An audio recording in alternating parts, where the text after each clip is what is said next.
দেখেন, আমি ঢাকা এসেছি। আসার পরে ওই আমরা যে টাকা নিয়ে আসছি ওইটা খরচ হয়ে গেছে। এখন আমি কিভাবে সিলেট যাব এই টাকাটাও কিন্তু আমার কাছে নেই। আপনি আমার মানি ব্যাগটা দেখেন, এখানে মাত্র মনে হয় 170 টাকা আছে, 170 টাকা। হ্যাঁ, হয়তো বা মামার কাছ থেকে ধার নিয়ে আমার, দেখেন 170 টাকা আছে এখানে। আর কিছু মানে এই মানি ব্যাগটাও আমার ওয়াইফে আমাকে উপহার দিয়েছিল।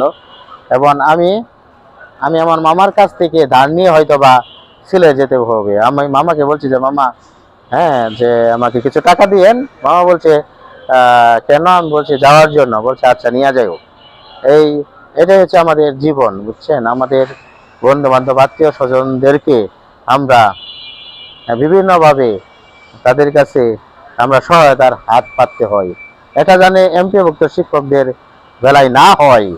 এই জন্য সরকারের কাছে আমরা এই আন্দোলনের মাধ্যমে দাবি জানিয়েছি, এবং সরকার আমাদের দাবিটুকু বুঝতে পেরে তারা সরকার, হ্যাঁ, আমাদেরকে 15% বাড়ি ভাড়া প্রদানের যে নিশ্চয়তা দিয়েছে, প্রজ্ঞাপন দিয়েছে, আমরা ওটাকে সাধুবাদ জানাই।